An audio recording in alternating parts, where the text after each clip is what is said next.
அப்பா போனாரே, உன்னை பார்த்து ஏன் பேசல? தெரியல அத்தை. முதல்ல உடம்புக்கு முடியாதவள பார்த்துட்டு வரலான்னு போயிருப்பாரு. வந்து பேசுவாரு. அவருக்கு தான் கண்ணமான உசுராச்சே.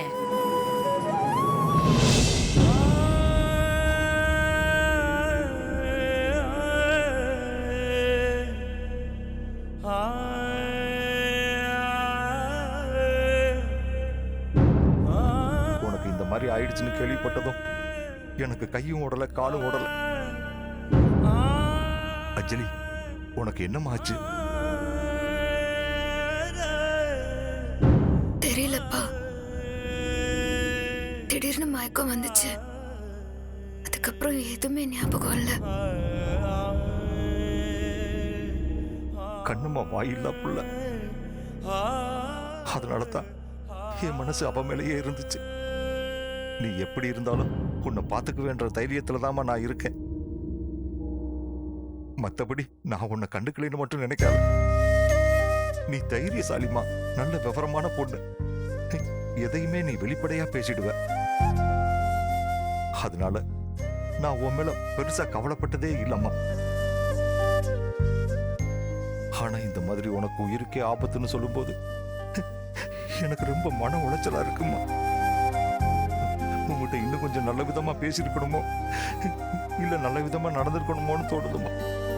நீ விலகி போனாலும் நான் தேடி வந்து உங்ககிட்ட பழகிருக்கணும்னு நெஞ்சு அடிச்சுக்குது. அதே நினைப்போடுதான் நான் ஓடி வந்தேன். நல்ல வேளை, கடவுள் உன்னை நல்ல விதமா காப்பாத்திட்டார். பாத்துக்கம்மா, உனக்கு ஒண்ணு ஆகாதுமா. உடம்ப நல்ல விதமா பாத்துக்கம்மா.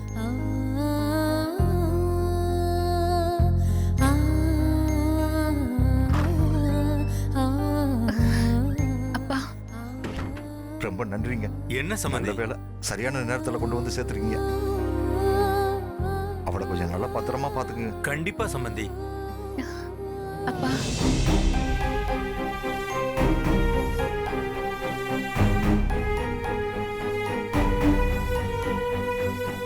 என்ன மன்னிச்சிடுமா. உன் முகத்தை பார்த்து பேசுற அருகதை கூட எனக்கு இல்லை. பெத்த பொண்ணு சந்தேகப்பட்ட பாவிமா நான். என்ன நீ அப்பான்லாம் கூப்பிடாத. அப்பான்ற அருகதையெல்லாம் எனக்கு கொடுக்காத. என்ன மன்னிச்சுன்னு கூட உங்ககிட்ட என்னால கேட்க முடியாது. ஏன்னா நான் செஞ்சது மன்னிக்க முடியாத குற்றம். அப்பா பேசுங்கப்பா. ஏன் என்கிட்ட பேச மாட்டேங்கிறீங்க? அன்னைக்கு ஃபோன் பண்ணப்ப கூட கட் பண்ணிட்டீங்களேப்பா. எல்லாருமே பாக்குறாங்கப்பா. நீங்க என்கிட்ட பேசலன்னா எல்லாரும் என்ன ஒரு மாதிரி நினைப்பாங்கப்பா. அத்தை இப்ப கூட ஏன் உங்க அப்பா உங்ககிட்ட பேசலன்னு கேட்டாங்க.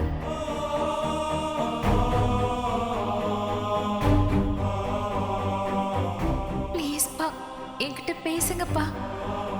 உங்ககிட்ட நான் பேசணும், உன் காலில் விழுந்து மன்னிப்பு கேட்கணும்னு என் மனசு கிடந்து துடியா துடிக்குதுமா. இத்தனை பேர் இருக்காங்களேன்னு நான் பார்க்குறேன். நான் பெரிய தப்பு பண்ணிட்டு நிற்கிற பாவிமா. உனக்கு அப்பனா இருக்கிற தகுதியை இழந்துட்டு நிற்கிறேன். நான் செஞ்ச பாவத்தை 7 பிறப்புக்கும் போக்க முடியாதுமா.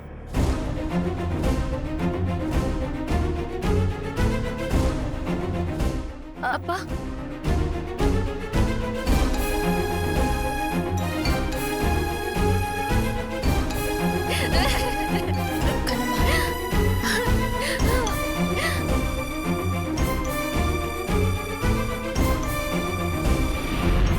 அஞ்சலி வா. அஞ்சலி, உடம்பு பரவாயில்லையா? அஞ்சலி, பழிச்சு வந்துட்டியா? இப்பதாமா எனக்கு போன உசுறு திரும்பி வந்துச்சு. அப்பா கிளம்பலாம், ஒன்றும் பிரச்சனை இல்லை. சரிப்பா, கிளம்பலாம். உனக்கு ஒரு பிரச்சனைனா இங்க ஒவ்வொருத்தரும் எப்படி துடிச்சாங்க தெரியுமா?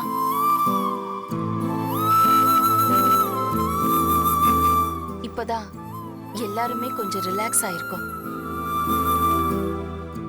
உன்னை நினைச்சு கண்ணம்மா அழுதுகிட்டே இருந்தா தெரியுமா அஞ்சலி?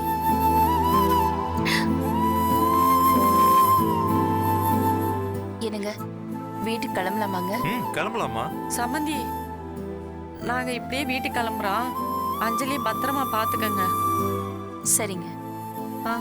ஆ நீங்க அவரை பத்திரமா பாத்துக்கோங்க. ஆ சரிங்க.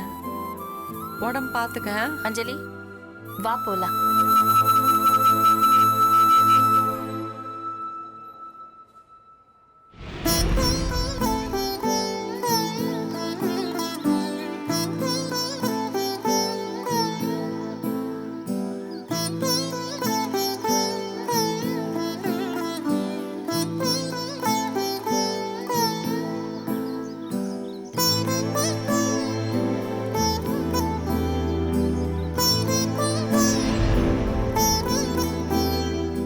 குடும்பத்துல எந்த ஃபங்க்ஷன் நடந்தாலும் அடுத்து ஏதாவது ஒரு தடங்கல், ஏதாவது ஒரு கெட்டது நடந்துகிட்டே இருக்கு.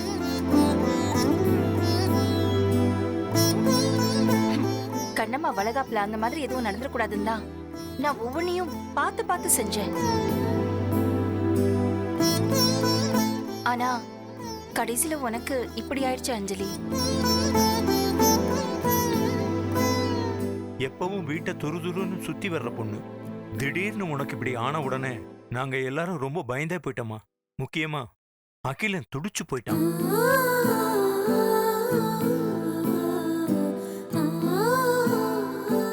ஆமா மாமா, எப்படியோ அஞ்சலி நல்லபடியா வீட்டுக்கு வந்ததுக்கு அப்புறம் தான் நிம்மதியா இருக்கு. இவளுக்கு ஏதாவது ஒண்ணு ஆயிருந்தா என்ன பண்றது? அஞ்சலி, வெண்பா ஃபுட் பாய்சன் சொன்னாலே, ஆமா நீ அப்படி என்னதான் சாப்பிட்ட? அதான் எனக்கும் தெரியல.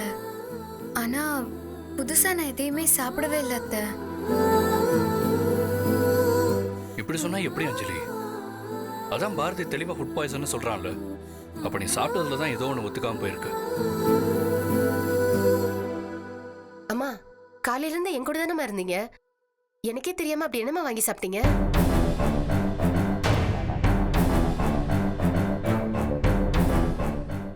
எனக்கு தெரிஞ்சு நேத்து காலையில ஒரு 7 மணி இருக்கும். ஒரு சாக்லேட் இருந்துச்சு, அதை மட்டும் எடுத்து சாப்பிட்டேன். மத்தபடி நான் வேற எதையும் சாப்பிடல. சாக்லேட்டா? நீ என்ன குழந்தையா? அதுவும் காலையில 7 மணிக்கு பல்லு விளக்குனதுமே சாக்லேட் சாப்பிட்டு இருக்கேன். என்ன சாக்லேட் அது? ஆமா, அதோட எக்ஸ்பைரி டேட்டை செக் பண்ணியா? இல்ல அத்தை, ஃப்ரிட்ஜ்ல இருந்துச்சு, எடுத்து சாப்பிட்டுட்டேன். ஐயோ, என்ன பொண்ணுமா நீ? இது பாரு, சின்ன குழந்தை மாதிரி பேசிட்டு இருக்கியே. அதுவும் காலையில எழுந்த உடனே சாக்லேட் சாப்பிடுற வயசா உனக்கு? அதுவும் அது எப்ப வாங்கினதுன்னு கூட தெரியல. இது பாரு, முதல்ல அந்த பழக்கத்தை விட்டுரு. பழைய சாக்லேட் சாப்பிட்டுட்டு இப்ப பாரு, உன் உயிருக்கே ஆபத்தாகிற நிலைமை வந்துருச்சு. சௌந்தர்யா விடு, இனிமே அவ பொறுப்பா இருப்பா. அப்படி இல்லைங்க, இவ சாக்லேட் சாப்பிட்டு மயங்கி விழுந்து மொத்த விசேஷ வீடும் எப்படி ஆயிடுச்சு பாத்தீங்களா? அதுவும் கண்ணம்மாவோட வளகாப்பு ஃபங்க்ஷன்ல இந்த மாதிரி ஆயிடுச்சேன்னு வாழ்க்கை முழுக்க எல்லாருக்குமே இதுதானுங்களே ஞாபகத்துக்கு வரும். சௌந்தர்யா அதை விடு, அவ என்ன வேணும்னா சாப்பிட்டுருப்பா. அஞ்சலி, இனிமேலாவது கொஞ்சம் கவனமா இரு, உடம்ப நல்லபடியா பாத்துக்கோ. சரிங்க மாமா. நிமி, அம்மா, அஞ்சலி கூடவே இருந்து அவளை நல்லபடியா பாத்துக்கோ. அவ வாய் அடக்காம கண்டதையும் சாப்பிட்டுட்டு இருக்க போறா. அவளை ஜாக்கிரதையா பாத்துக்கோ, புரியுதா? சரிங்கம்மா, நான் பாத்துக்கிட்டு போ. போப்பா. கண்ணம்மா, நீ போய் ட்ரெஸ் சேஞ்ச் பண்ணிட்டு ரெஸ்ட் எடு போ. அறிவு, இவளை கூட்டிட்டு போ. பாத்து வா கண்ணம்மா.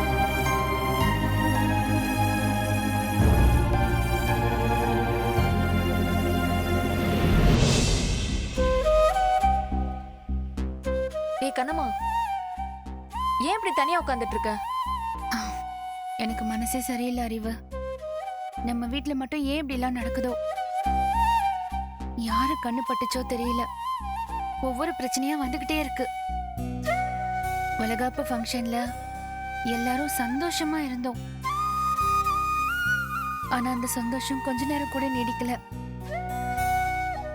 நல்லா ஆடி பாடிட்டு இருந்த அஞ்சலி திடீர்னு மயக்கம் போட்டு விழுந்ததும் என் நெஞ்சே அடைச்ச மாதிரி ஆயிடுச்சு. ஹாஸ்பிட்டலுக்கு போய் பயப்படுற அளவுக்கு பிரச்சனை இல்லைன்னு தெரிஞ்சதுக்கு அப்புறம் தான் எனக்கு உயிரே வந்துச்சு அறிவு. உண்மைதான் கண்ணம்மா.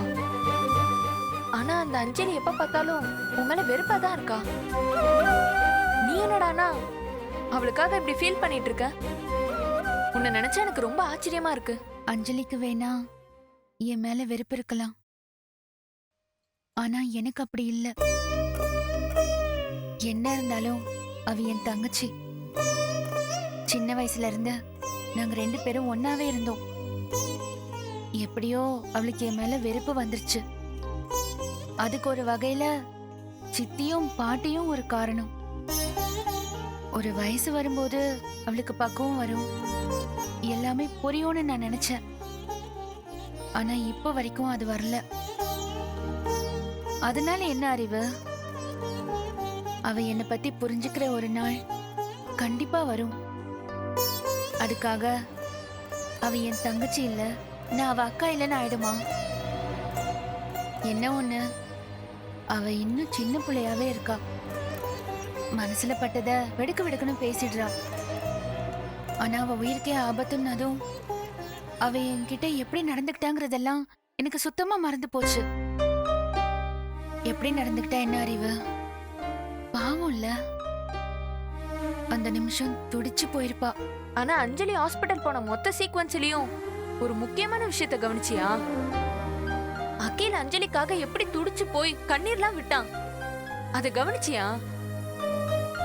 என்னால சத்தியமா நம்பவே முடியல கண்ணம்மா. நம்ம அகில அஞ்சலிக்காக இப்படி அழுகுறான்னு ஒரே ஆச்சரியமா இருந்துச்சு. பின்ன இருக்காத அறிவு, அகிலும் அவளும் லவ் பண்ணி தானே கல்யாணம் பண்ணிக்கிட்டாங்க. அதெல்லாம் சும்மாவா? எவ்வளவு பெரிய கோவமா இருந்தாலும் இப்படி ஒரு சிச்சுவேஷன்ல அந்த கோவம் எல்லாம் போற இடமே தெரியாது. ஆமா கண்ணம்மா, உண்மைதான். உன் மேல என்னதான் கோவம் இருந்தாலும் அன்னைக்கு கார் இடிக்க வந்து நீ மயக்கம் போட்டதும் பாரதி பதர்னானே, அவனோட தம்பி தானே இவன், அவனும் அப்படித்தானே இருப்பான். ஆனா எனக்கு இன்னொரு டவுட் கண்ணம்மா, அந்த அஞ்சலி தான் ஒரு வேலையும் செய்ய மாட்டாளே, அப்புறம் எப்படி இப்படி நடந்துச்சு? அதான் அறிவு எனக்கும் புரியல. கொஞ்ச நாளாவே வீட்டுல நடக்கிற ஒவ்வொன்றும் ஏதோ தப்பா இருக்கிற மாதிரியே இருக்கு. நீ சொல்றது கரெக்ட் தான் கண்ணம்மா. அன்னைக்கு சாமி கும்பிடும் போது பாம்பு வந்துச்சு, இன்னொரு நாள் உன்னை கார் மோத வந்துச்சு, அப்புறம் உன் பாத்ரூம்ல நிம்மிக்கு கரண்ட் ஷாக் அடிச்சுது, இப்போ அஞ்சலிக்கும் இப்படி நடந்திருக்கு. இதெல்லாம் சேர்த்து வச்சு யோசிச்சு பார்த்தா ஏதோ தப்பா நடக்குதுன்னு தான் தோணுது.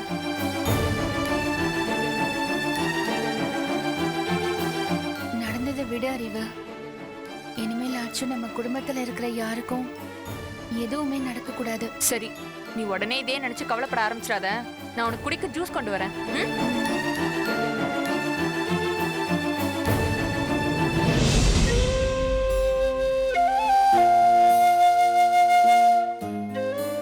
அஞ்சலிமா, இன்னைக்குதாம்மா நான் ரொம்ப நாளா ஆசைப்பட்டது நடந்திருக்கு.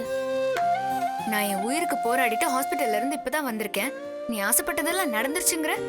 அப்ப எனக்கு ஏதாச்சும் ஆகணும் தான் நீ ஆசைப்பட்டியா? ஐயோ, என்னம்மா இப்படி பேசுறீங்க? அது வந்து உங்களையும் அகிலனையாவே ஆரத்தி எடுத்து இந்த வீட்டுக்கு கூட்டிட்டு வரணும்னு ஆசைப்பட்டேன். இத்தனை நாள் அது நடக்கல, இப்பதாம்மா அது நடந்திருக்கு. அதாம்மா நான் சொன்னேன். ஆரத்தி ஒண்ணுதான் இப்ப குறைச்சல். அம்மா, என்னதான் இருந்தாலும் அதுவும் ஒரு மரியாதை தானம்மா. சும்மா கடுப்பேத்தாத நிம்மி. நானே உயிர் பொழிச்சு வந்ததே பெருசுன்னு நினைச்சிட்டு இருக்கேன், நீ வேற. சரிம்மா, இனிமே அந்த மாதிரி சாக்லேட்லாம் சாப்பிடுறது நிறுத்துங்க. அதை சாப்பிட்டு தானே இப்படி ஃபுட் பாய்சன் ஆச்சு. சாக்லேட் சாப்பிட்டெல்லாம் எனக்கு இப்படி ஆனதே இல்லை. இது வெறும் ஃபுட் பாய்சனும் இல்லை, வேற ஏதோ பாய்சன். என்னம்மா சொல்றீங்க? என்னை யாரோ கொலை செய்ய பாக்குறாங்க நிம்மி. உங்களை கொலை பண்ற அளவுக்கு அப்படி யாருமா உங்களுக்கு எதிரி இருக்காங்க? அதான் நிம்மி எனக்கும் புரியல. எனக்கு என்னமோ நீங்க ஏதோ ஓவரா நினைச்சு கவலைப்படுறீங்களோன்னு தோணுது. ஏதோ தெரியாம நடந்துருச்சு, விட்டு தூக்கி போட்டு எப்பவும் போல இருங்கம்மா. முதல்ல உட்காருங்க. உட்காருங்கன்னு சொல்றேன்ல, உட்காருங்க. அம்மா, இந்த லிப்ஸ்டிக் பிரஷ் எல்லாம் எங்கம்மா வைக்கிறது? அந்த லிப்ஸ்டிக்கை யூஸ் பண்ணும்போதே உதடெல்லாம் ஒரே கசப்பா இருந்துச்சு. எக்ஸ்பைரி டேட்டை பார்த்து வாங்கினாலும் என்னமோ தூக்கி குப்பையில போடும்.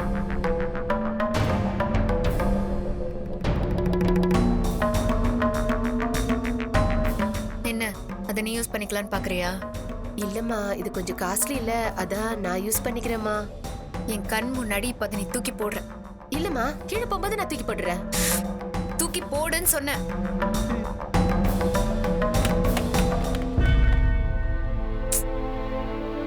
என் மேல இந்த அளவுக்கு யாருக்கு கோபம் இருந்திருக்கும்?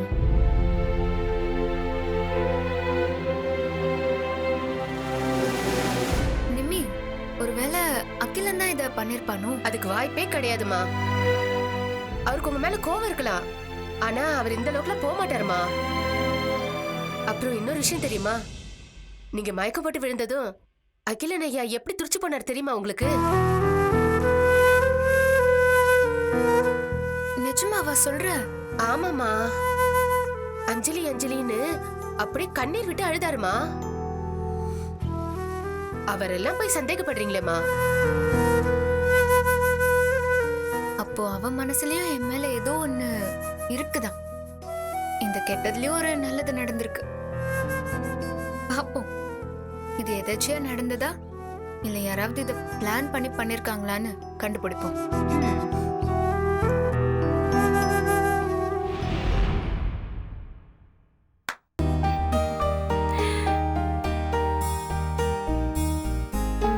மாமா, உட்காரு உட்காரு. அஞ்சலி, அத்தை, நான் உன்னை உட்கார சொல்லலையே. நான் கண்ணம்மாவை மட்டும் தானே உட்கார சொன்னேன். இப்ப நான் கண்ணம்மாவை மட்டும் உட்கார சொன்னது உன் மனசுக்கு ஏதாவது தோணுதாமா? ஐயோ, அப்படியெல்லாம் ஒண்ணும் இல்ல அத்தை. அவளை உட்கார சொன்னது எதுக்குன்னா, அவ வயித்துல குழந்தை இருக்கு. அவளால ரொம்ப நேரம் நிக்க முடியாது, நிக்கவும் கூடாது.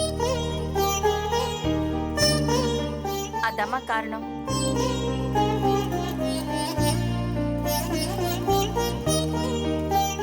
அஞ்சலி, உன்னை நான் ஈக்குவலா நடத்துறது இல்ல, கண்ணம்மாக்கு தான் இம்பார்ட்டன்ஸ் கொடுக்கறேன்னு ஒரு எண்ணம் உன் மனசுல இருக்குன்னு எனக்கு தெரியும். அது பொய்யின்லாம் நான் சொல்ல மாட்டேன். கண்ணம்மாவுக்கு முக்கியத்துவம் தர்றது உண்மைதான். அவ வயித்துல இந்த வீட்டோட வாரிசை சுமந்துட்டு இருக்கா, இதுவும் ஒரு காரணம் தான். அப்புறம் இன்னொன்னு, பாரதி முன்ன மாதிரி சரியா நடந்துக்கிறது இல்ல. இந்த நேரத்துல நானாச்சும் இவளுக்கு ஆறுதலா இருக்கலாமேன்னு தான்.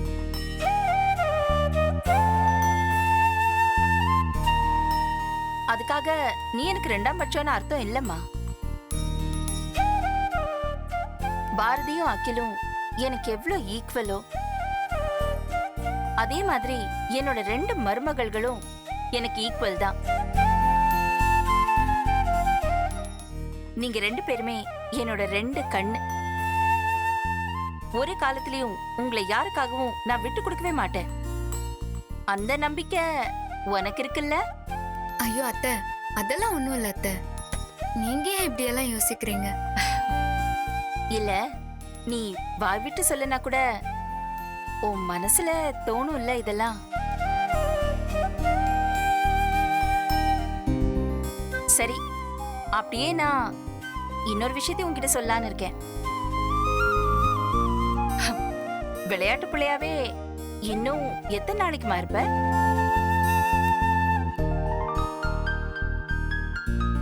இல்ல, நாளைக்கு கண்ணம்மா குழந்தை பெத்துட்டானா அடுத்து ஒரு வருஷத்துக்கு அவளால எந்த வேலையுமே செய்ய முடியாது.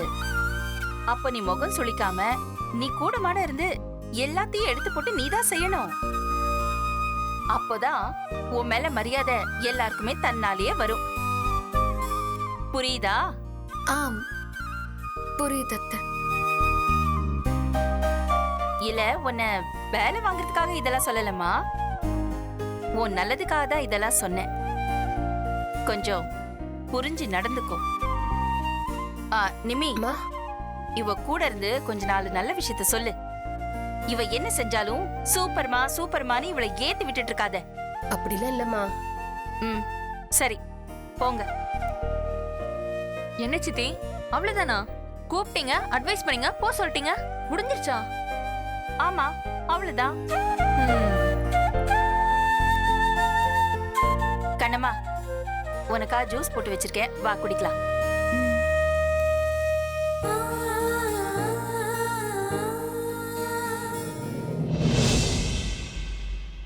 என்னம்மா இது? கூப்பிட்டு வச்சு ஏதோ gift தருவாங்கன்னு நினைச்சா இப்படி சொல்லிட்டு போறாங்க. வாய் வச்சுக்கிட்டு கொஞ்சம் சும்மா இரு.